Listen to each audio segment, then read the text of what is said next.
Jeanette Levy. Frank Kearse was a doctor with what looked like a really good life, a big house in the suburbs, a wife, and two beautiful children. But police say Kearse, like many people, had a secret that he kept hidden. It was dark, and it allegedly involved teenage girls. This case takes us to Sharonville, Ohio, a small city outside of Cincinnati, and to Westchester Township, one county to the north where Kearse lived. Some stories do not end the way we expect. They begin with questions, build slowly toward answers, and then stop, without warning, without closure.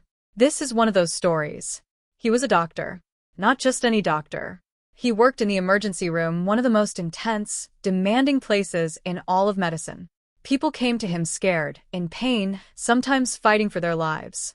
And his job was to stay calm, to think clearly, to help.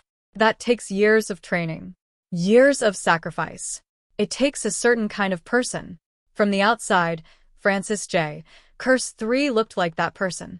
He held a professional role that carried deep public trust.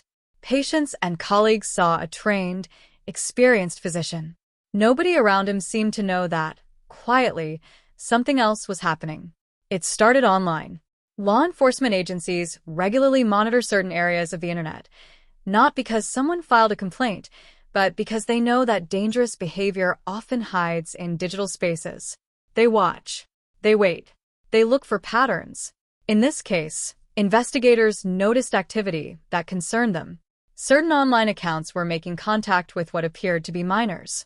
To find out more, officers did what they often do in these situations. They went undercover. Trained investigators posed as young people online.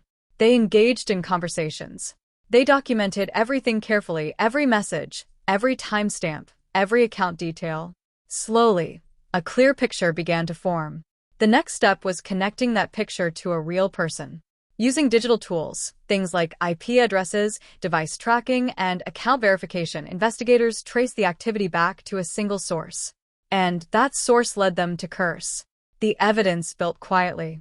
Over time, the communication continued. Each message added to the record. Investigators analyzed the language being used, looking for signs of intent, for attempts to push the conversation further, for any effort to arrange in-person contact. The digital trail was careful and thorough. Login records, device patterns, a consistent history of behavior. By the time investigators were ready to act, they had assembled a strong and detailed case. Then came the charges. Authorities formally charged Francis J. Kearse III with serious crimes, including solicitation of a minor, attempted unlawful sexual conduct, and trafficking-related offenses. These are among the most serious charges a person can face. After the arrest, electronic devices were seized. Phones, computers, all of it carefully examined for additional evidence. The case moved into the court system. An arraignment was scheduled. Legal teams prepared on both sides. The prosecution organized its digital records, its technical findings, its documentation from law enforcement. The defense began reviewing everything, preparing its response. Pre-trial hearings took place. Motions were filed. Both sides were getting ready. Everything was moving toward trial. And then it stopped. Before the trial could begin, before any evidence could be presented in open court, Francis J. Kearse III died by suicide. When a defendant dies before trial, the law has a clear response. The case cannot continue. There is no one left to stand before the court. The charges are dismissed. The trial is canceled. No verdict is ever reached. That does not mean guilt. It does not mean innocence. It simply means the legal process, the process designed to find truth and deliver justice, was never able to finish what it started.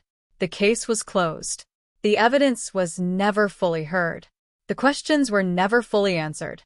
Some cases leave us with resolution. This one leaves us with silence. It is a reminder that justice does not always arrive the way we hope. That some stories end not with a verdict, but with an absence. And that even in those moments, the truth of what happened, the investigation, the evidence, the path that was walked, still matters. If this story moved you, please take a moment to subscribe for more stories like this one. New content is added every day, so come back whenever you need something calm and thoughtful to watch. And if you think someone else would find this meaningful, share it with them. It helps more than you know.